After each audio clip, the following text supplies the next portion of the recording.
Keith Richards once said something that stopped me cold.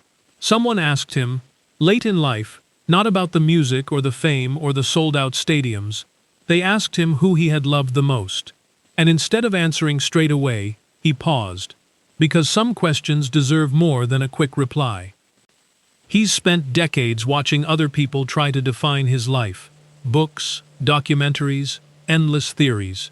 Most of them got the surface right and missed everything underneath. The real story wasn't in the headlines. It lived in the quiet hours, the conversations that stretched until sunrise, the friendships that never made the front page. These are 7 people he says he'll carry with him forever. Everyone assumes the first name out of his mouth is Mick Jagger. They're right, but not for the reason most people think. It was never just about music. It was about time. The two of them crossed paths as teenagers at a train station, both clutching American blues records like they were contraband. Neither one had any idea they were standing at the beginning of something that would outlast almost everything around them.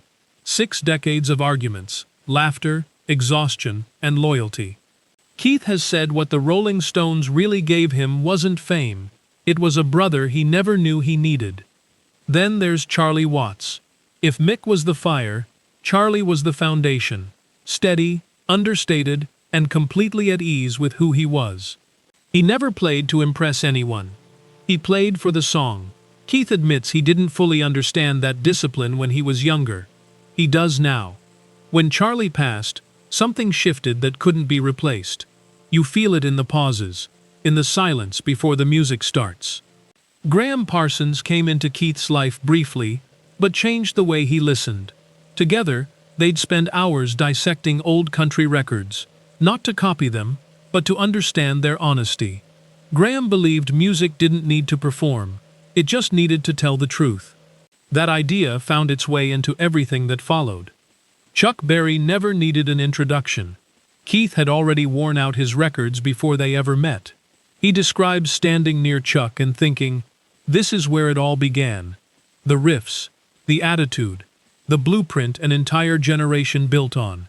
The debt, he says, is impossible to repay. B.B. King taught him something different. What to leave out. Fewer notes, more feeling, more silence. Keith says, watching B.B. play wasn't about technique. It was about witnessing someone who had completely stopped trying to prove anything and had simply started to connect. And then there's Ronnie Wood, who joined a band already heavy with history, and somehow made the whole room feel lighter.